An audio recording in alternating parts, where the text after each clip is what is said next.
Hello. In this lesson, we will be talking about the Euclidean algorithm that finds the greatest common divisor of two numbers. This algorithm was devised by Euclid in the mid-4th century BC, and it is referred to as the world's oldest algorithm. Even though students in primary school were taught an easy way to calculate GCD, at the level of secondary school, it is more efficient to demonstrate what is the meaning of GCD and what is its practical usage in sciences and everyday life. Let's see what is the problem that the Euclidean algorithm solves. In order to make clearer what is the benefits of the Euclidean algorithm, we will show an example of finding the largest common divisor of 1272 and 795. With the usual method, we factorize the two numbers into prime numbers and find the greatest common divisor, GCD, from the prime numbers they share. Now we know that the greatest common divisor for 1272 and 795 is 159.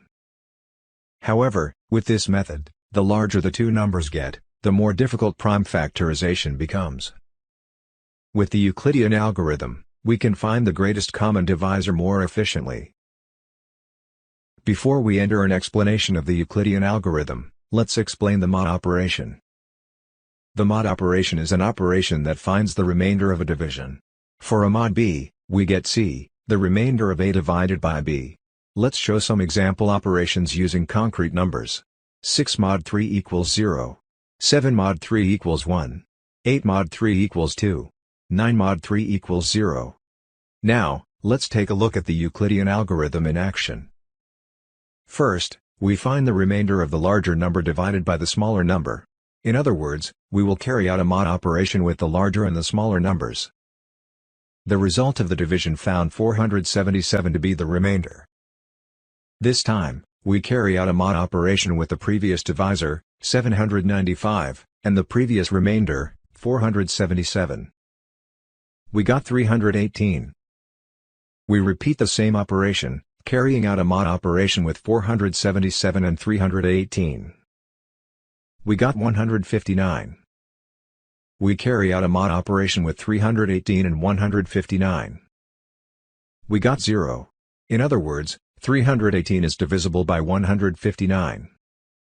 When the remainder is 0, the divisor of the last operation, 159, is found to be the greatest common divisor of 1272 and 795. How is the Euclidean algorithm able to find the greatest common divisor? Let's consider that question using the next diagram. We will try expressing 1272 and 795 in terms of bar length. We will add segments in increments of n, the greatest common divisor. It has been determined that 159 is the greatest common divisor, so for convenience, 1272 was given 8 segments, and 795 was given 5 segments.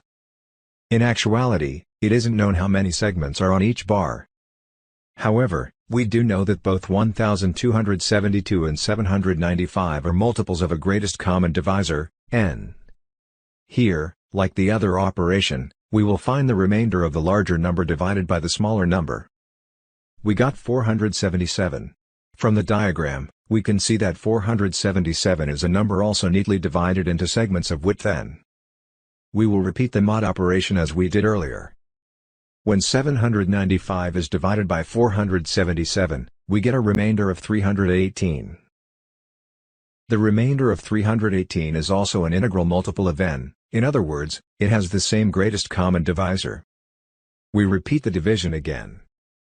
Because 318 is divided by 159, the remainder is 0. It is here that we learn that the greatest common divisor, n, is 159. In this way, the Euclidean algorithm is able to find the greatest common divisor by simply repeating divisions. A big advantage is that even if the two target numbers are huge, the algorithm is able to find the greatest common divisor with a standard procedure. This concludes the explanation of the Euclidean algorithm.